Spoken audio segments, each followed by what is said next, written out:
então começar o 23º capítulo, Ernesto em Serviço. A obra de assistência espiritual por parte de Fantine e Evelina avançava com segurança entre as melhoras de Túlio e os tentames de reaproximação com Desidério, que não se desvinculava de Elisa, então relegada às próprias reflexões no sanatório a que fora conduzido. O trabalho para Ernesto se fazia, porém, cada vez mais difícil, porquanto o adversário não perdia ocasião de arrancar-se contra ele através de acusações e achincalhes. Por outro lado, as condições orgânicas de Elisa pioravam de dia para dia, e os seus esforços, no sentido de abeirar-se dela, redundavam quase nulos. Preocupado com o rumo da situação, procurou Ribas, a quem expôs o problema, inquirindo por que motivo um espírito sofredor e enrijecido nas ideias de vingança adquirira tamanho poder de penetração a ponto de apontar-lhe as mínimas falhas de caráter. Então o Fantine está com dificuldade ali, não tem como se aproximar de Elisa porque o Desidério não deixa, ela também não quer. E ele tem dificuldade de tentar se aproximar e auxiliar o Desidério, mas o Desidério está ali o tempo todo apontando as falhas, mostrando os erros dele, então ele vai procurar o Ribas para perguntar como é que é um espírito vingativo, o espírito está nas condições dele, tem esse poder de ver todos os meus defeitos, todos os meus erros, né? Ah, meu amigo, confessou o instrutor, nossos irmãos atrelados ao desespero e à revolta encontram razões para censurar-nos, sempre que preferimos desempenhar na terra as funções de personalidades legendas. Como assim? Perguntou Fantine. Muitas vezes somos no mundo titulares desses ou daqueles encargos, sem que venhamos a executá-los de modo efetivo. Costumamos ser maridos legendas, pais legendas, filhos legendas, administradores legendas. Usamos rótulos sem atender às obrigações que eles nos indicam. Entendeu? Então, usamos rótulos, né? A gente só usa o título. Porque o pai legenda é aquele pai que foi educado e acha que basta ele ser o provedor. Ele só precisa sustentar a casa, que não falte nada na casa. Não procura auxiliar o filho, não procura acompanhar a esposa, não procura entender os problemas da esposa, principalmente nessa época que estava em casa cuidando da casa. Ele se basta e ele acha que ele não precisa fazer mais nada, a não ser do que ser um bom provedor. Então ele só tem a legenda de pai, né? A mãe que só tem a legenda de mãe, porque ela só gerou os filhos. Ela não procura entender, não procura ajudar, porque a função da mãe é acalentar, auxiliar, né?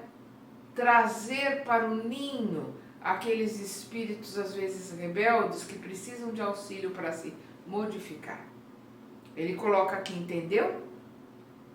Igualmente já fui esposo legenda na terra, isto é, casei-me, abracei compromissos de família, mas acreditei que as minhas responsabilidades se limitassem a ostentar a chefia da casa e a pagar as contas de fim de mês.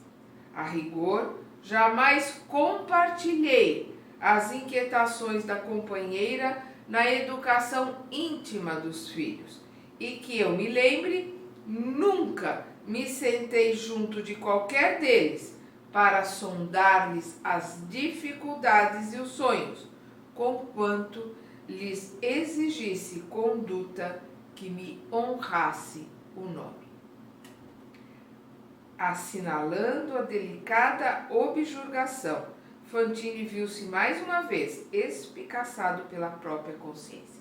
Olha que interessante, a gente vê aqui o Ribas, ele não coloca, não porque você exerceu só a função de provedor. Ele não retalha, ele humildemente mostra para o Fantini que ele também já foi assim.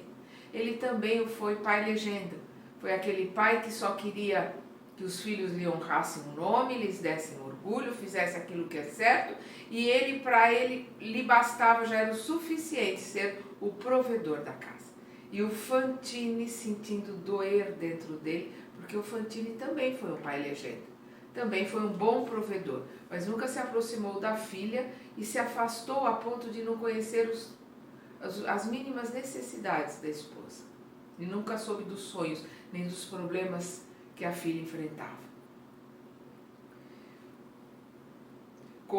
Assinalando a delicada objurgação, Fantini viu-se mais uma vez espicaçado pela própria consciência. A carapuça lhe serviu até o meio do pescoço, né? Concluía sinceramente de si para consigo que não fora o esposo e o pai que deveria ter sido. Somente ali, naquela instância espiritual, depois da morte do corpo físico, percebia nas duras refregas da autocorrigenda que o dinheiro não faz o serviço do coração. Sentindo-se rebaixado, triste, absteve-se de quaisquer divagações nos temas da consulta, ao passo que o mentor risonho deteve-se a confortá-lo nas despedidas. Nada de desânimo. De novo, olha o Ribas aqui. Não é porque você está vendo seus problemas, não é porque você está ali se sentindo doído pelo que deixou de fazer. Não, desanime. É sempre hora de recomeçar, dá para consertar, dá para a gente começar agora e fazer tudo diferente. Ouçamos os opositores nas críticas que assaquem contra nós, buscando aproveitá-las com humildade, no que mostrem de verdadeiro e de útil. Usemos essa chave, Fantini, a humildade. Ela funcionará com acerto na solução dos maiores enigmas. Sejamos cristãos autênticos, amando, servindo, desculpando. Perdão. Atento às lições constantes do amigo, consagrava-se Ernesto cada vez mais ao mistérios da fraternidade legítima, fosse tolerando as diatribes da mulher debilitada pelo sofrimento ou suportando com resignação heróica os baldões, né, os impropérios, os achincales, né, do irmão infeliz, sempre disposto ao espancamento verbal. Então, atento às lições constantes do amigo, quer dizer, atento ali às lições que o Desidério lhe estava dando. O Ernesto estava cada vez mais exercendo a fraternidade legítima, fosse tolerando os impropérios, né, os achincales do Desidério, ou suportando, né, o sofrimento, vendo ali o sofrimento da debilitada ex-esposa, que também, né, não queria a presença dele ali. Então isso estava fazendo com que ele se modificasse, se transformasse, ficasse mais humilde, né, e olhasse mais para dentro de si. Depois de 26 dias de frequência correta ao clima de serviço, quer dizer, 26 dias ali de sacrifício, né, duro, junto da Elisa e do Desidério, né, de frequência correta ao clima de serviço, verificou surpreso que Serpa, pela primeira vez, vinha ao encontro da futura sogra. Muito bem apessoado, postou-se o causídico, né, o advogado, né, à frente da enferma em sala particular, com o beneplácito da administração do Instituto, pois, segundo anunciou, desejava colher impressões claras e pessoais com alusão à doente, a fim de prestar informes positivos à noiva. Em derredor de ambos, apenas os dois acompanhantes desencarnados, Desidério e Fantini, ambos ansiosos pelo resultado da entrevista. Quando se acharam a sós, Elisa expôs com palavras serenas de mãe o desejo de abraçar a filha, a fim de que ela lhe testemunhasse a sanidade mental e lhe patrocinasse o regresso para casa, sensibilizando tanto a Fantine quanto a Desidério pela atitude humilde em que vazava as súplicas de mulher, derrotada pelas circunstâncias. Serpa, no entanto, contrariou-a inflexível. Absolutamente, a senhora não terá alta, assim como pretende, pois os prognósticos a seu respeito não ajudam. Por quê? As informações relativas ao seu comportamento não nos autorizam a retirá-lo. Comportamento? Que comportamento? Continua chorando sem propósito, conversa sozinha, interpela as sombras. Simplesmente não sou compreendida. O que vejo, vejo. Vera telefona diariamente e os enfermeiros são concordes em declarar que as suas perturbações não diminuíram. Serpa, ademoestou Elisa, carregando a voz de mal-estar. Apesar de tudo, insisto, com o seu cavalheirismo, a fim de que me tragas Vera. Perdão. Para quê? Para traumatizá-la com as suas fantasias? Não acredita que sua filha já sofreu bastante com os seus choros e noites em claro? Ó Serpa, a senhora sabe que já sou quase seu genro. Tenho direito a interferir. Então a gente vê aqui o Serpa sendo muito mal educado, né? Muito deselegante. Aí a Elisa continua. Não sei quem teria o direito de interferir entre as mães e os filhos, reivindicou a enferma, agora suplementando cada palavra com inflexão de funda tristeza. Não reclamo contra a sua ingerência nos negócios de minha casa, a ponto de me achar interditada no tocante a emitir um simples cheque. Então a gente vê que ela está lúcida, ela está entendendo tudo o que está acontecendo. O único problema dela, como ela falou, que o que ela vê, ela vê. Ela vê o Desidério, ela está sendo obsediada. O problema dela é uma obsessão, não é loucura, ela está bem lúcida. O Serpa continua aqui. Não se lamure, atalhou Caio agressivo.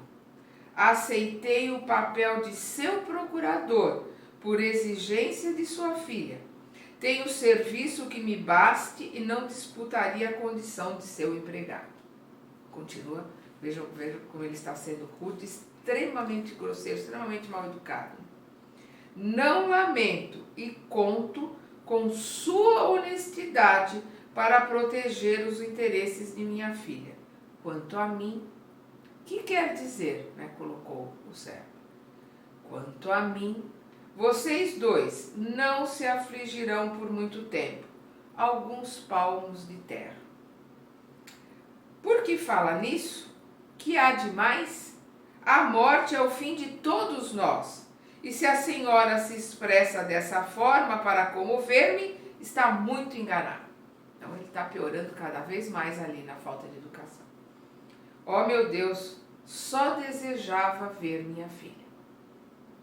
Pois enquanto não se normalizar, enquanto não puder recebê-la sem causar-lhe impressões negativas, não conseguirá. Mas por que me impõe essa recusa, se sempre recebi você em minha casa como se fosse meu próprio filho? Mentira! A senhora me detesta, não me expulsou porque Vera não permitiu, porque sou o homem que ela escolheu para lhe dirigir o futuro. E ante a penosa estupefação da doente, e saiba que tanto ela quanto eu estamos fartos de saber que a senhora já viveu sua vida e que precisamos viver a nossa. Não será uma sogra velha que frustrará nossos planos. Inopinada revolta anuviou o cérebro de Elisa, que se aprestou para a reação, exclamando frenética: infame!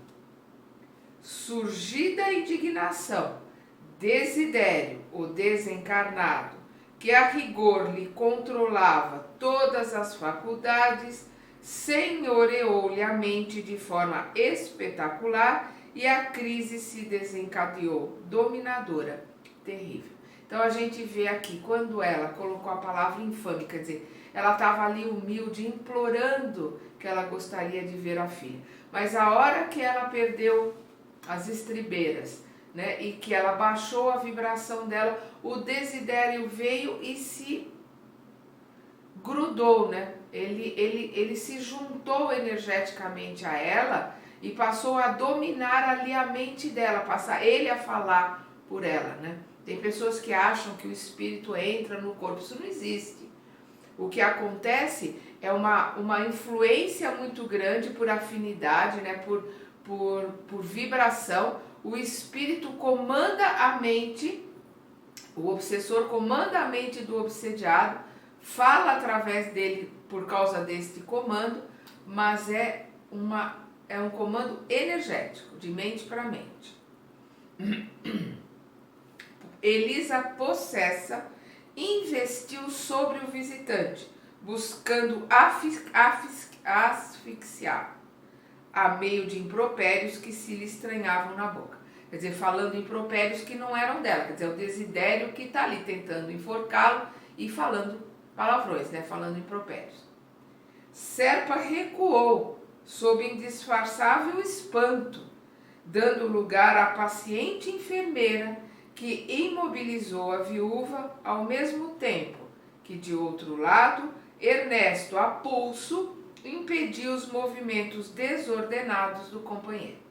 Então a enfermeira segurou a Elisa de um lado e o Ernesto segurou o Desidério ali do outro. Restabeleceu-se a ordem.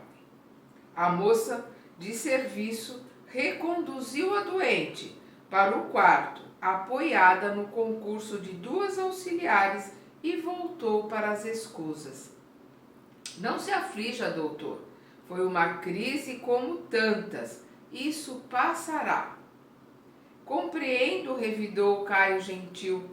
Dona Elisa sempre me tratou com carinhos de mãe. Pobre amiga, tem os nervos positivamente destrambelhados. Então nós vemos aqui a máscara, né, a hipocrisia ali do Caio Serpa a todo vapor. Enquanto a conversa prosseguia, Fantine segurava Desidério amistosamente, coadjuvado por outros tarefeiros desencarnados em atividade no sanatório. A gente sempre vai ver isso em todos os livros. Os tarefeiros são aqueles espíritos designados a trabalhar nos hospitais, nas casas de saúde, nos sanatórios, são tarefeiros. A tarefa deles é ficar ali, naquelas casas, ajudando espiritualmente os médicos, os enfermeiros, os assistidos, né, os doentes.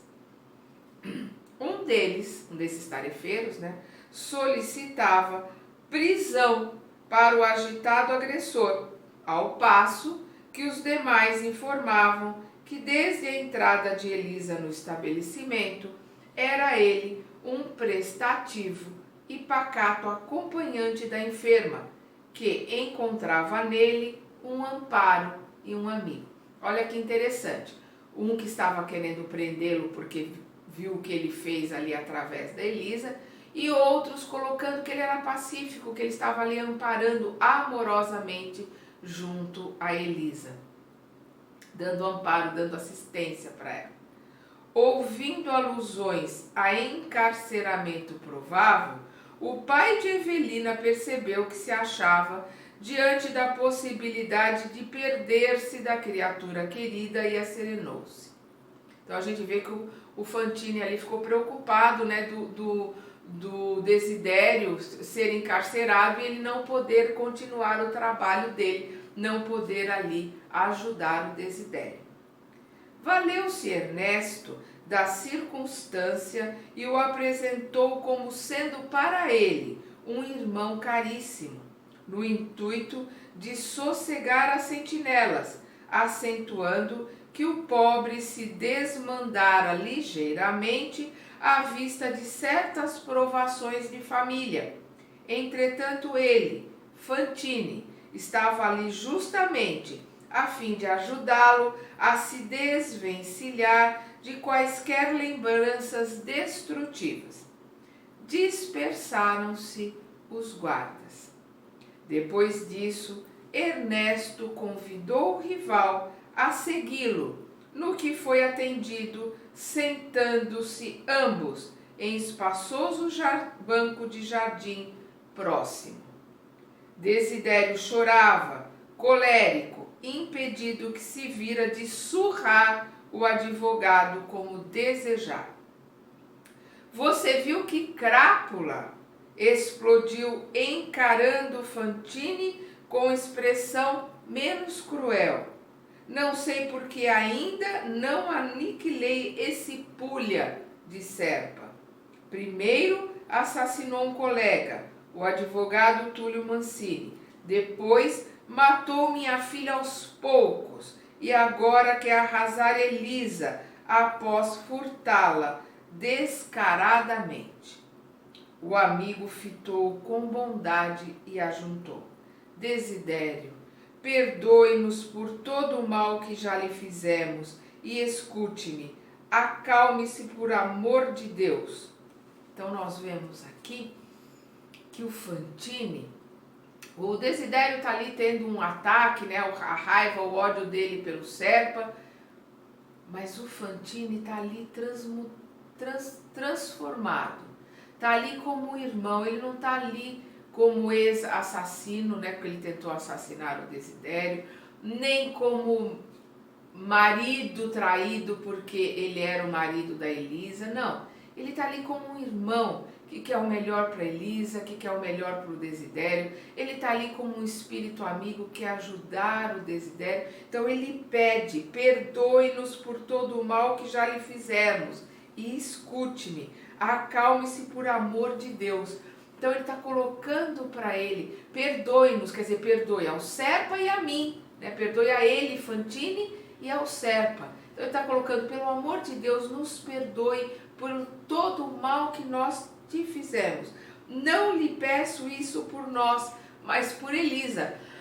Então ele está aqui: eu não peço que você nos perdoe por nós, porque se ele colocar perdoe por mim ou perdoe pelo Serpa, ele vai, né, subir nas paredes ali de raiva. Mas ele coloca: não lhe peço isso por nós, mas por Elisa, a quem você ama tanto. Mas ele pede que perdoe a ele e ao Serpa por Elisa, que ele sabe que o Desidério ama tanto, que ele tem tanto carinho, ele tem tanto cuidado para com ele, para com ela, né, para com a Elisa. Então a gente vê aqui a transformação do Fantini num irmão que já não tem mais ali o pai legenda, né? Ele não tem mais a legenda de pai, ele não é mais esposo legenda, ele não tem só aquela legenda ali de que ele é esposo.